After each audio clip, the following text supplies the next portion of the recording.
Hi, ನಮಸ್ತೆ ಎಲ್ರಿಗೂ. ಚಿಕ್ಕ ಮಕ್ಕಳು ಅಳುವುದಕ್ಕೆ ಇದು ಒಂದು ಮುಖ್ಯ ಕಾರಣ.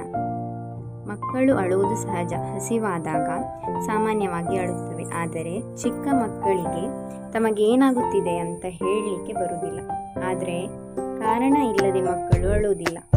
ಒಂದು ಪ್ರಮುಖ ಕಾರಣ ಅಂದರೆ ಆ್ಯಸಿಡಿಟಿ.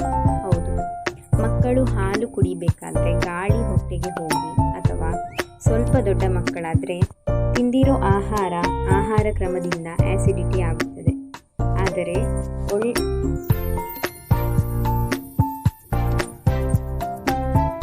ಅದಕ್ಕೆ ಒಳ್ಳೆಯ ಪರಿಹಾರ ಅಂದರೆ 2 ಚಿಟಿಕೆ ಹಿಂಗನ್ನು ಬಿಸಿ ನೀರಿನಲ್ಲಿ ಕರಗಿಸಿ ಉಗುರು ಬೆಚ್ಚಗೆ ಇರಬೇಕಾದ್ರೆ ಅದನ್ನು ಹೊಕ್ಕುಳಿನ ಸುತ್ತ ಹಚ್ಚಿ ಹೊಕ್ಕುಳಿಗೆ ಹಾಕಬಾರ್ದು ಯಾವುದೇ ಕಾರಣಕ್ಕೂ. ಮತ್ತು ಸ್ವಲ್ಪ ವ್ಯಾಯಾಮ, ಕಾಲನ್ನು